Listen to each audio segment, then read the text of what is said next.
You've tuned into the Money Show right here on ET Now. I'm Karunya Rao, and we have a host of exciting guests and topics lined up for you on the show today. What we have in store? Well, first up, we'll talk about the best short-term investment plans, especially in the low interest rate environment. We'll also talk about instruments that yield better returns, cryptocurrency investing, its pros and cons. And finally, in our Spend with TMS segment, we'll talk about the price hikes that await all the car buyers starting off in the month of January. So what is the strategy, or which are the models you could be looking at to save money and get more value? So all of that is lined up on the show today. Let's kickstart the show by taking a look at the first theme of the day. We want to talk about investment, especially given the low interest rate scenario. Mr. Harsh Roongta joins us right now. Mr. Roongta, thank you so much for taking time out this evening for the Money Show. Let's talk about what's happening in the markets. Banks and NBFCs have been reducing FD rates. The interest rate trajectory as it stands looks like it could further deteriorate as well. How should one look at smart ways to invest in an environment like this? So I think it would differ really depending on whether your requirement out of the investment is going to be used up in the next few months or maybe even 1 or 2 years. If it is going to be used up in the next 12 to 24 months, then really you're not looking to increase returns. So, there is always this trade-off between risk, return and liquidity. When you are investing for 12 to 24 months and within that you need the money, you clearly need an instrument that is liquid so that you can withdraw when you want. And second, you don't really want the impact of a slightly higher return is much lower than the risk that will invariably come along with that increased return. So I think when your time frame is just a few months or even 1 or 2 years, your focus has to be on liquidity and on managing the risk. Within that, of course, you could have some smart ways. If you are a high taxpayer, for example, you could have what are called arbitrage funds, as long as the period is not, a few days, as long as the period is a few months, 60 to 90 days at least. You could look at arbitrage funds if you are a high taxpayer, which means your taxable income is more than 10 lakhs. Then arbitrage funds might be a good option to get a better post-tax returns as compared to a bank fixed deposit or a liquid fund for the similar tenure. A very, very smart way, of course, is for those people who have home loans. And I think some of your viewers are definitely bound to have home loans. One of the things that they could look at doing is to shift that home loan to what are called offset loans. These loans are offered by various banks where they have an account that is linked to the loan, where you can deposit your surplus money and withdraw at any time, and the balance in that account is offset against the loan. That's why those are called offset loans. The more popular brand name among them is the Max Gain from SBI. So those kind of loans are extremely good. You can keep your money deposited in that linked account and save money at the home loan rate, and there is no risk. You can withdraw it at any time. It's completely liquid, and the return in the form of savings of interest is pretty high too. So I think those are the two smart ways that I could think of to get slightly better returns post-tax as compared to other mediums like liquid funds or bank fixed deposits, without unduly increasing risk and without sacrificing liquidity.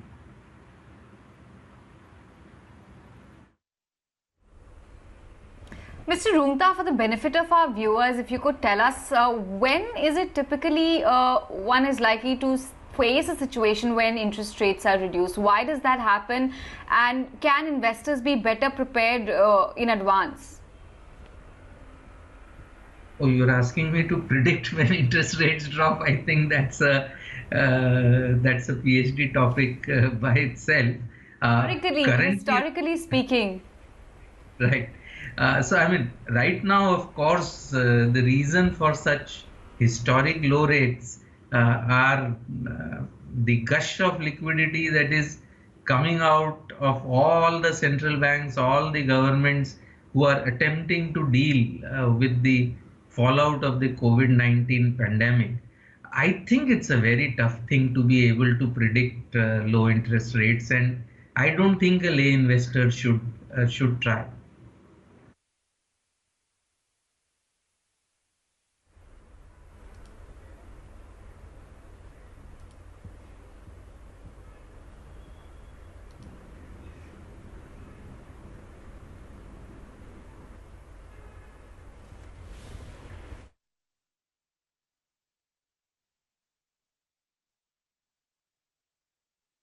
What about your advice on those who would rather wait to lock into higher FD rates? Should they be sitting on the coppers that's perhaps lying in their savings account, etc.?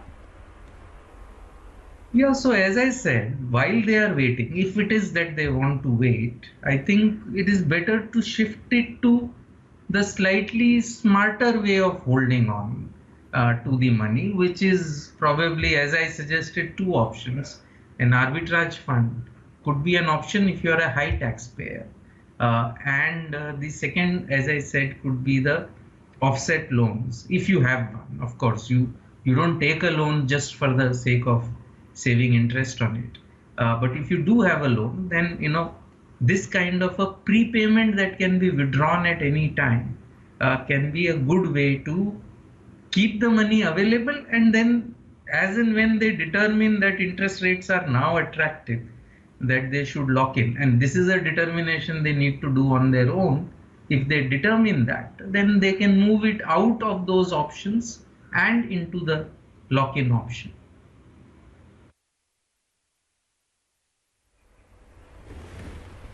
Okay, makes sense. Could you talk about what are the other options within the fixed income space? Perhaps it could be a it could be a PF of sorts, or any kind of other funds that investors could look at during the time when the interest rates are pretty low. So I think there are a range of options, and the two things you need to be cognizant about is, as I said, liquidity and risk. So, for example, if you're not, if the money is available for debt and it is available for a longer period, then your options open out. You mentioned a provident fund. You can have public provident fund where you get a pretty decent rate even today at 7.4%. It's a pretty decent rate, and it's tax free to boot up to a certain limit. So I think that can be a good option, but remember, you are trading liquidity. You can put a voluntary provident fund into your EPF. Okay. Again, please remember, you are trading liquidity in the quest for getting safer but higher returns. Then you have these tax-free bonds, for example, which currently would be less than 4% or around 4%.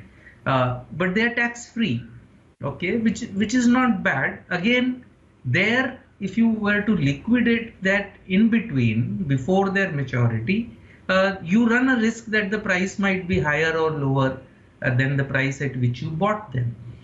So I think you will run a range of risks. So depending on what your need is, if you have the comfort that this money is available for a long time, then the government schemes like the provident fund, or the employee provident fund also for that matter, those can become pretty good options. Those senior citizens, for example, could look at senior citizen saving schemes. Other people could look at the PM Vay Vandana Yojana, but those are available, of course, only for the senior citizens. So if you go for higher rates, it might be limited amounts, maybe available to a smaller subset of people, but then those are available provided you are willing to trade some amount of liquidity.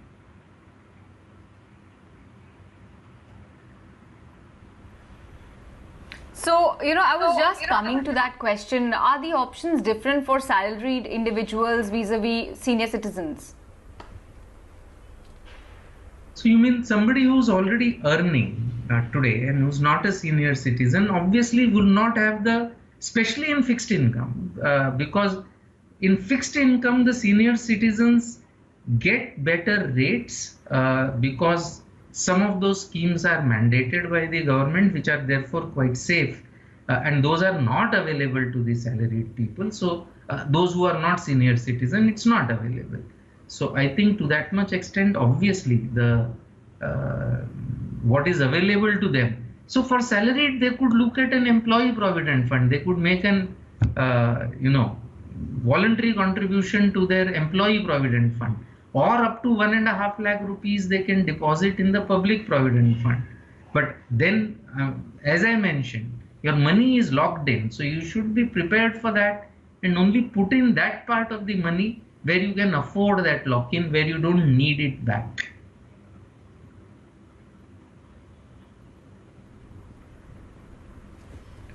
Okay, that makes sense. One final question that I'd like to ask you: low interest rate, is it necessarily a positive signal for future equity performance and returns? Can one predict or preempt moves in the market? Well, it's one of the ingredients. As per classical theory and what we have seen in the past, that periods of low interest rates have always preceded. After that, we have always seen a boom in the markets. We've seen that during the 2008-9 crisis as well.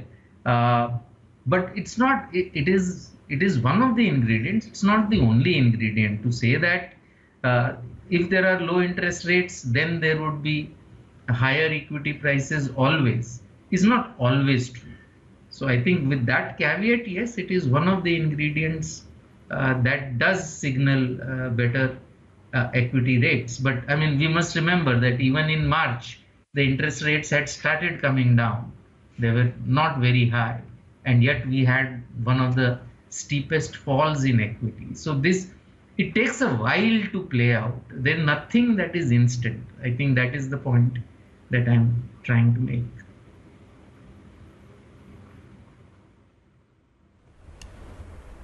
Right, makes sense. Mr. Roongta, let's also try and help out our viewers. They've sent us a few queries that they'd like you to address. First is from Saurabh Vadvan. He wants to focus on retiring at 60. He's currently 36 years old. 2.5 crores is the corpus he's looking at by the time he retires. And he's asking, he will be planning for extension of family after 2 years, perhaps by 2022. His monthly expenses are 30,000 rupees, household recreational costs including. His income is 65,000 per month. He says he can invest about 3,500 per month, and the reason for the investment in LIC is because he thinks it's much safer than liquid funds, and also give a life cover. There's a host of other expenses that he has given to us. The investments where in names like Tata, AIA, New India, Aditya Birla, Bajaj Allianz. These are the companies where he's been investing, and he wants your advice given his target of 60 years of age for retirement and 2.5 crores for his retirement corpus. I think one of the things that Mr. Vadva should be aware about is the trade-off that he is making by choosing what he calls a super safe option of insurance cum investment policies. I think as if he does that working, he will find out that when you strip the premium off for the term cover, the investment portion of the premium gives him a return of roughly about 5% per annum. Now that's a very, very poor return. It's less than the inflation rate. And even if he wants to plump for safety, the way it could have been done is he could have taken the insurance from the insurance company as a term insurance, whichever insurance company he has chosen here, and the balance amount. So he's paying close to, I think, 22,000 rupees every month as a premium on these insurance cum investment policies. This premium of the same 55 lakhs coverage that he has would not have cost him more than, I think, about 1500 or 1600 rupees. The balance 20,000, if he had invested even in a public provident fund, okay, or in the employee provident fund, it has similar tax benefits, it is similarly safe. I think the return that he would have got would have been a multiple of what he is getting today. So I think that is one thing that he needs to know. I think the other thing is that to get 2.5 crores, what does it mean? 2.5 crores 24 years from now is about 62 odd lakhs in today's value, and that will give him a pension amount in today's value of roughly 20,000 rupees for 25 years post his retirement. So that's, I mean, whether that is adequate or not is something that only he can decide. The amount that he is proposing to invest, the 3,500 rupees, that would total up to about 50 lakhs, assuming a return of 11%, assuming he invests it in an equity mutual fund. And that clearly is only 1/5. So he would have to increase that manifold. So this is clearly a consequence of the fact that most of his cash flow has been preempted by the very, very low return investment that he has chosen to make in the insurance cum investment policies that he has given in his query.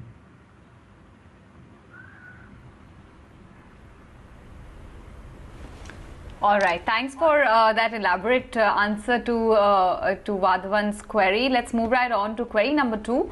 It's from GK Bhadri. He has a very specific question. He would like to know whether he should invest in small cap funds like that of HDFC small cap mutual fund, or if there are any alternative names that you'd like to suggest. So I think, before deciding which security to invest, there is a certain exercise that you need to do. What are you investing for? What's your goal? What are the resources that you have? What kind of risk that you can take? I think based on that, you decide on a broad allocation, even for a lay investor, between equity, debt, gold, maybe real estate, and then inside equity, you could have a small allocation to small cap. So I think I'm just placing that thing in context. So if at all you arrive at an allocation for small cap, okay, then you should look at which security for small cap you should look at. Within that, I think HDFC small cap is a pretty decent small cap fund, because he is investing for the long term. So today, maybe, HDFC small cap would fall in the mid rung, but this keeps changing. I mean, over time, we will see that it will keep changing, especially in the small cap sector. So I think the key here is discipline and, just continuously investing.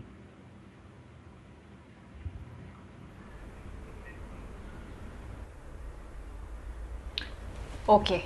All right. Last and final query of the day is from Mr. Bharat Mallia. He would like to know, he has a two-pronged question. Firstly, if he invests a lump sum in mutual fund and applies for an SWP after 1 year, is it taxable? Secondly, he wants to ask about pension funds launched by private banks. Should one look at those or say invested in LIC kind of pension fund, because they seem to be more secure, quote unquote? What will be your advice? So, I mean, unfortunately, he hasn't named which pension fund. I'm not aware of a bank that offers a pension fund. So not sure which one he means, but typically a pension fund, an immediate pension plan from an insurance company and from LIC, they one of the options that he would get is a fixed pension amount for his lifetime with return of premium back to his heirs. I think that is absolutely safe and secure, but necessarily that will be the return from that will be low. So I think this is one thing that the viewers must understand, that when you go for safety, you are going to have to compromise on returns. They come together. Low returns and low risk are very much companions. They go together. You cannot have low risk without having low returns. His other question about capital gains taxation, any withdrawal from a mutual fund after 1 year would be taxable to the extent there is a capital gain, assuming there is a capital gain. If he has not gained anything, there won't be any tax. But if he has gained something, then to the extent of the capital gain, if it is an equity oriented mutual fund, and he has mentioned that it is after 1 year, then the tax rate will be 10%. If it is any other mutual fund, then between 1 and 3 years, it will be taxed at the normal rates. And after 3 years, there will be a lower rate of 20% after indexation.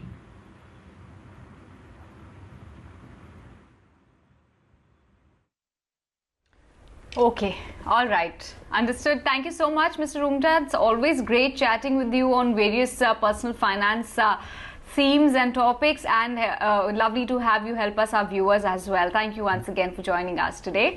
Slipping into a break here, more updates and more interesting insights lined up on the other side. Stay tuned.